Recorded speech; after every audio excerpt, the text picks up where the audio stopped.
and that his hemp in particular would never grow. At Ebersleden, near Sangerhausen, a high pole was planted in the ground, and a tar barrel was hung from it by a chain which reached to the ground. The barrel was then set on fire and swung round a pole amid shouts of joy. In Denmark and Norway also, midsummer fires were kindled on St. John's Eve on roads, open spaces, and hills. People in Norway thought that the fires banished sickness from among the cattle. Even yet, the fires are said to be lighted all over Norway on Midsummer Eve. They are kindled in order to keep off the witches, who are said to be flying from all parts that night to the Blocksberg, where the big witch lives.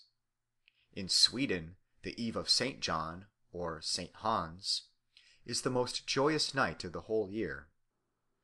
Throughout some parts of the country, especially in the provinces of Bohus and Scania, and in the districts bordering on Norway, it is celebrated by the frequent discharge of firearms and by huge bonfires, formerly called Baldur's Bale fires or Baldur's Balar, which are kindled at dusk on hills and eminences and throw a glare of light over the surrounding landscape. The people dance round the fires and leap over or through them. In parts of Norrland on St. John's Eve, the bonfires are lit at the crossroads. The fuel consists of 9 different sorts of wood, and the spectators cast into the flames a kind of toadstool in order to counteract the power of the trolls and other evil spirits who are believed to be abroad that night. For at that mystic season the mountains open, and from their cavernous depths the uncanny crew pours forth to dance and disport themselves for a time. The peasants believe that should any of the trolls be in the vicinity, they will show themselves, and if an animal, for example a he or she goat, happens to be seen near the blazing, crackling pile, the peasants are firmly persuaded that it is no other than the evil one in person. Further, it deserves to be remarked that in Sweden St. John's Eve is a festival of water as well as of fire, for certain holy springs are then supposed to be endowed with wonderful medicinal virtues, and many sick people resort to them for the healing of their infirmities. In Austria, the midsummer customs and superstitions resemble those of Germany. Thus, in some parts of the Tyrol, bonfires are kindled and burning discs hurled into the air. In the lower valley of the Inn, a tatterdemalion effigy is carted about the village on Midsummer Day and then burned. He is called the Latter, which has been corrupted into Luther. At Ambras, one of the villages where Martin Luther is thus burned in effigy, they say that if you go through the village between 11 and 12 on St. John's night and wash yourself in 3 wells, you will see all who are to die in the following year. At Graz on St. John's Eve, or the 23rd of June, the common people used to make a puppet called the Tatterman, which they dragged to the bleaching ground and pelted with burning besoms till it took fire. At Riot, in the Tyrol, people believed that the flax would grow as high as they leaped over the midsummer fire, and they took pieces of charred wood from the fire and stuck them in their flax fields the same night, leaving them there till the flax harvest had been got in.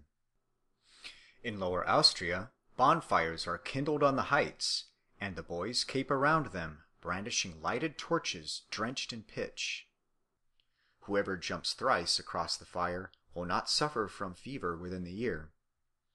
Cartwheels are often smeared with pitch, ignited, and sent rolling and blazing down the hillsides. All over Bohemia, bonfires still burn on Midsummer Eve. In the afternoon, boys go about with handcarts from house to house, collecting fuel and threatening with evil consequences the curmudgeons who refuse them a dole. Sometimes the young men fell a tall straight fir in the woods and set it up on a height, where the girls deck it with nosegays, wreaths of leaves, and red ribbons. Then brushwood is piled about it, and at nightfall the whole is set on fire. While the flames break out, the young men climb the tree and fetch down the wreaths which the girls had placed on it. After that, lads and lasses stand on opposite sides of the fire and look at one another through the wreaths to see whether they will be true to each other and marry within the year. Also, the girls throw the wreaths across the flames to the men, and woe to the awkward swain who fails to catch the wreath thrown to him by his sweetheart. When the blaze has died down, each couple takes hands and leaps thrice across the fire. He or she who does so will be free from ague throughout the year, and the flax will grow as high as the young folks leap. A girl who sees 9 bonfires on Midsummer Eve will marry before the year is out.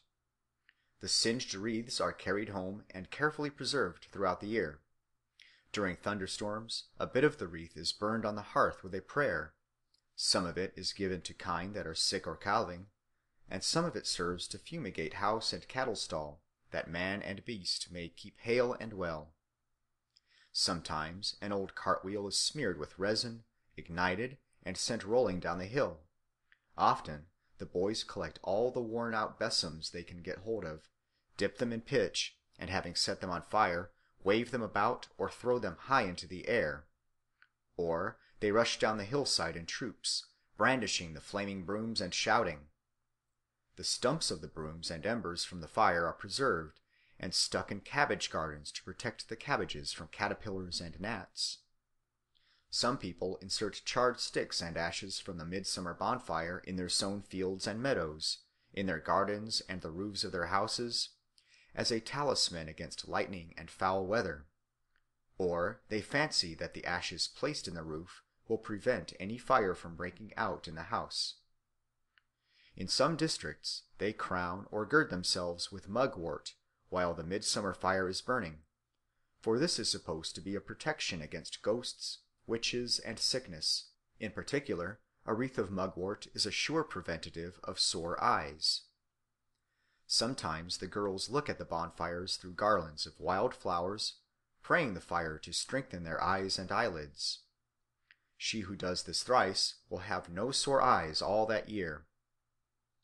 In some parts of Bohemia, they used to drive the cows through the midsummer fire to guard them against witchcraft.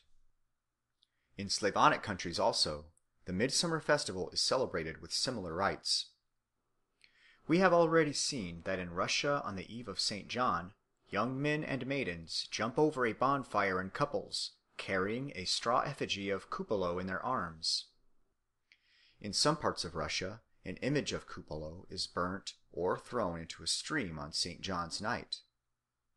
Again, in some districts of Russia, the young folk wear garlands of flowers and girdles of holy herbs, which they spring through the smoke or flames, and sometimes they drive the cattle also through the fire in order to protect the animals against wizards and witches, who are then ravenous after milk.